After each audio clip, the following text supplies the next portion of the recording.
Tonight, the tropics are winding down, however activity is still ongoing.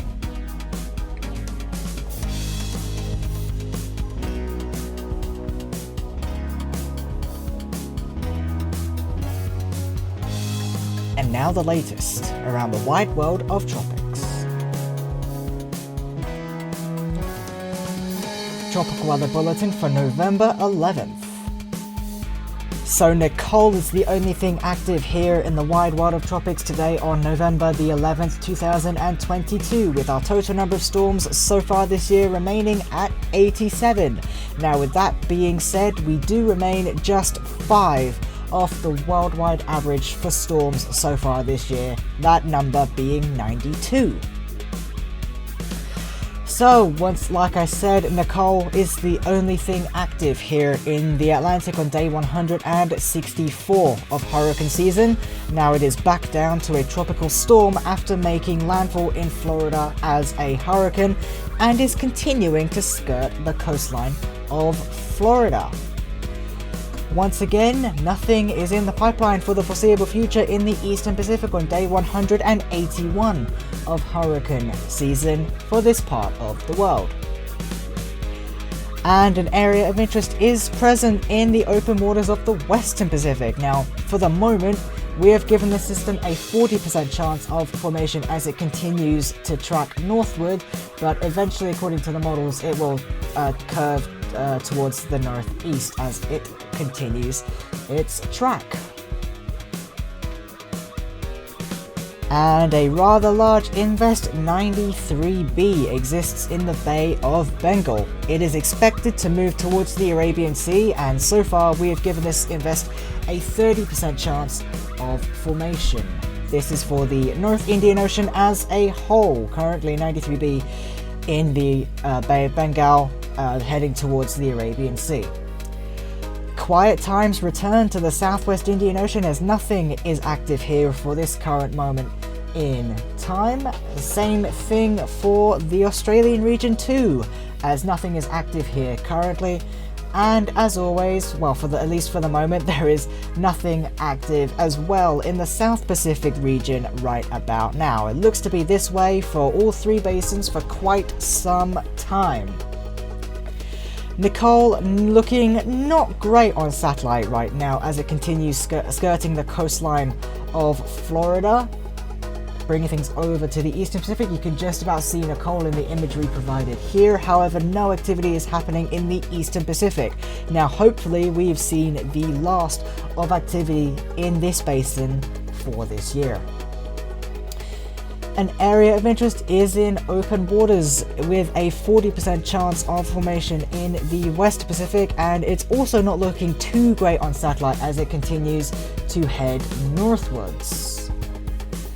93B also not looking so hot here in the North Indian Ocean on satellite imagery as it heads westwards towards the Arabian Sea. We can only wait and see to find out what the system ultimately does.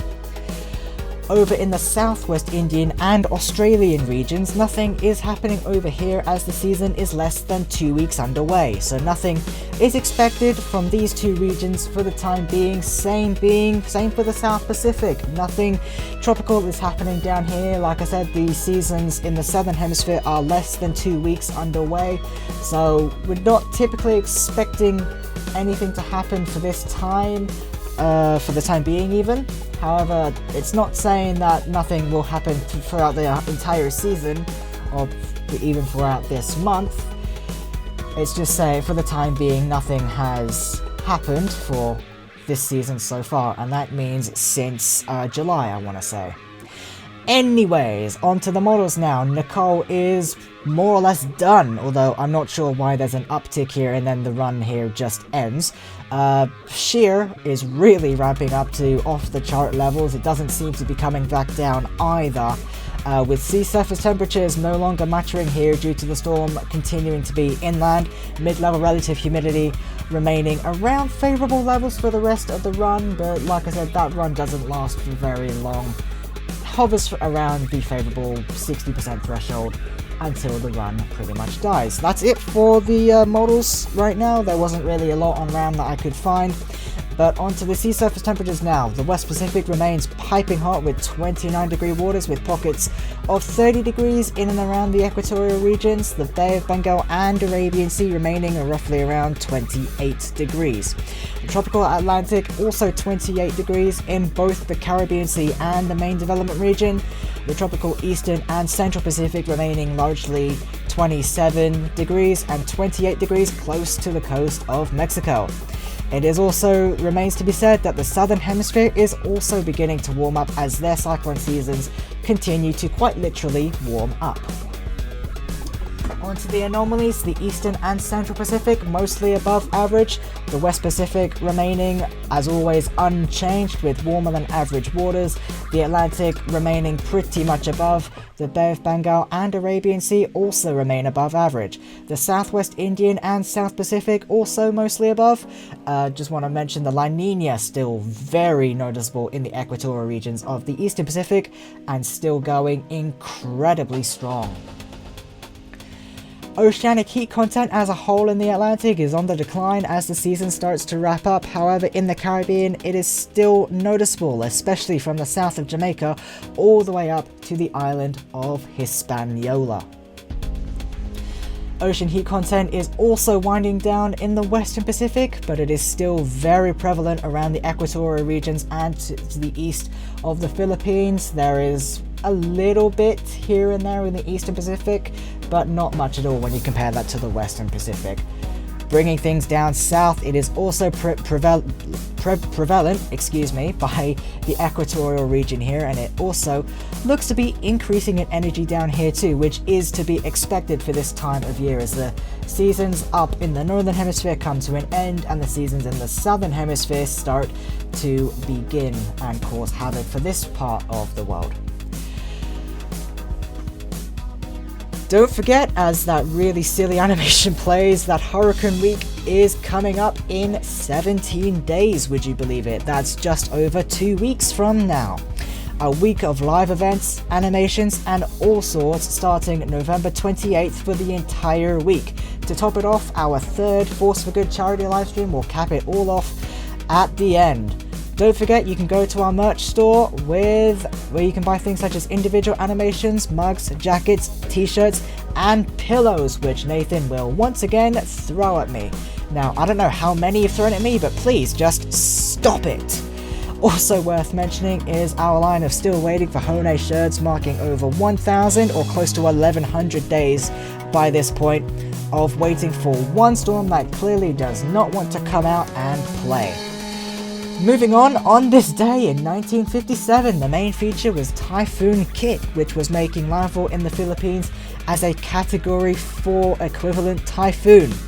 Also active in the Western Pacific was Typhoon Lola, which had just intensified into typhoon status over open waters and would soon become the strongest typhoon of the season. Over in the Arabian Sea, we had Tropical Storm 6A active in this part of the world. And bringing things down south, Tropical Depression 1P had also just formed in the South Pacific. So, that brings us to the naming lists for each respective basin. Up next in the Atlantic is Owen, followed by Paula if we get any more activity in this basin. Up next in the Eastern Pacific is still Seymour, followed by Tina. And for the close to 1,100 days by now, the next name in the Central Pacific is still Hone. Up next in the Western Pacific is Yamaneko, followed by Pakar.